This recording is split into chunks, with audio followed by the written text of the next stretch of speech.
എന്നാലും ഡെലുലു എന്താ ശരിക്കും എൻ്റെ അടുത്ത് തന്നെ വന്നത്? പ്രഭേന്ദു ഒരു ദിവസം എടപ്പള്ളി കൂടെ പോയപ്പോ എന്നെ വിളിച്ചില്ലേ, ഡെലുലു ഡെലുലു എന്ന്. അയ്യോ, അത് ഞാൻ എടപ്പള്ളി കൂടെ പോയി വല്യച്ഛനെ കാണിച്ചു കൊടുത്തോ, ദേ ലുലു എന്ന്. എന്തായാലും കേട്ട് കഴിഞ്ഞാൽ വലിഞ്ഞു കയറിങ്ങി പറഞ്ഞു കേട്ടോ. അല്ല, വാലന്റൈൻസ് ഡേ ഒക്കെ അല്ലേ വരുന്നേ? പ്രഭയ്ക്ക് കാമുകിമാരൊന്നുമില്ലേ? ഉണ്ടായിരുന്നു. കഴിഞ്ഞ വാലന്റൈൻസ് ഡേക്ക് ബ്രേക്കപ്പ് ആയിപ്പോയി. അതെന്ത് പറ്റി?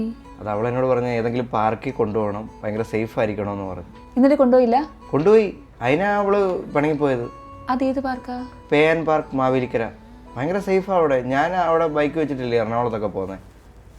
അവളെന്നെ മനസ്സിലാക്കുന്നില്ല. ഞാൻ എത്ര ആലോചിച്ചിട്ടും ഞാൻ എങ്ങനെയാ മരിച്ചതെന്ന് മാത്രം മനസ്സിലാവുന്നില്ല. ഈ ഓൺലൈനിൽ ഓർഡർ ചെയ്തിട്ട് റിട്ടേൺ ചെയ്യുന്ന രീതി വെച്ച് നോക്കുമ്പോൾ ഏതെങ്കിലും ഡെലിവറി പോയി അടിച്ച് കൊന്നാവാനാണ് സാധ്യത. അല്ല, പ്രഭേന്ദു ഇപ്പൊ എന്താ പരിപാടി? ഞാൻ ഇൻഡിപെൻഡൻറ്റ് മ്യൂസീഷ്യനായിട്ട് വർക്ക് ചെയ്യുന്നു. എന്ന് വെച്ചാൽ സ്വന്തമായിട്ട് പാട്ട് ചെയ്തിട്ട് സ്വന്തമായിട്ട് കേട്ടിട്ട് സ്വന്തമായിട്ട് ഡിലീറ്റ് ചെയ്ത് കളയും. അപ്പൊ ഇതാണ് ഇൻഡിപെൻഡന്റ് മ്യൂസീഷ്യൻ. അച്ഛൻ പറഞ്ഞിട്ടുണ്ട് ആരെയും ഒന്നിനും ആശ്രയിക്കരുതെന്ന്. നമ്പൂതിരി ആയിരുന്നിട്ടും പ്രഭേന്ദു പൂജയ്ക്കൊന്നും പോകത്തില്ലായിരുന്നല്ലേ? ഞാൻ യുക്തിവാദിയല്ലായിരുന്നോ?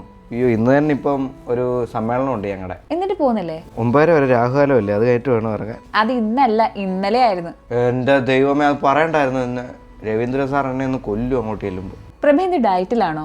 അന്ന് കണ്ടതിനേക്കാളും സ്ലിം ആയിട്ടുണ്ടല്ലോ. ഞാൻ ഈ ചോറ് കുറയ്ക്കുക. ഓ, കാർബ് കട്ടാണല്ലേ? കാർബ് കട്ടല്ല. അച്ഛന് വെളുപ്പിന് 5 മണിക്ക് എണ്ണിച്ച് ചോറ് വെക്കും. ഞാനൊരു 8 മണിയാകുമ്പോൾ എണ്ണിച്ചൊരു 2 പ്ലേറ്റ് കുറയ്ക്കും. പിന്നെ ഒരു 12 മണിയാകുമ്പം ഒരു 2 പ്ലേറ്റ് കുറയ്ക്കും. പിന്നെ ഒരു 6 മണിയാകുമ്പോഴത്തേക്ക് ഒരു 2 പ്ലേറ്റ് കൂടെ കുറയ്ക്കും. ഒരു 7 മണിയാകുമ്പോഴത്തേക്ക് ഞങ്ങളുടെ വീട്ടിലെ കംപ്ലീറ്റ് കാർബൺ തീർന്ന് കലം കമത്തി വെക്കും. ഈ വീട്ടിൽ പ്രഭയ്ക്കല്ലാതെ വേറെ ആർക്കും എന്നെ കാണാൻ പറ്റില്ല അല്ലേ? എല്ലാവർക്കും കാണാം. ക്രെഡിറ്റ് കാർഡ് പോകാതിരിക്കാൻ വേണ്ടി എല്ലാവരും കാണാത്ത പോലെ അഭിനയിക്കുക. വല്ലച്ചനൊക്കെ ഇച്ഛാതി ആക്ടിങ്. ശരിക്കും ഈ ഡെലുലു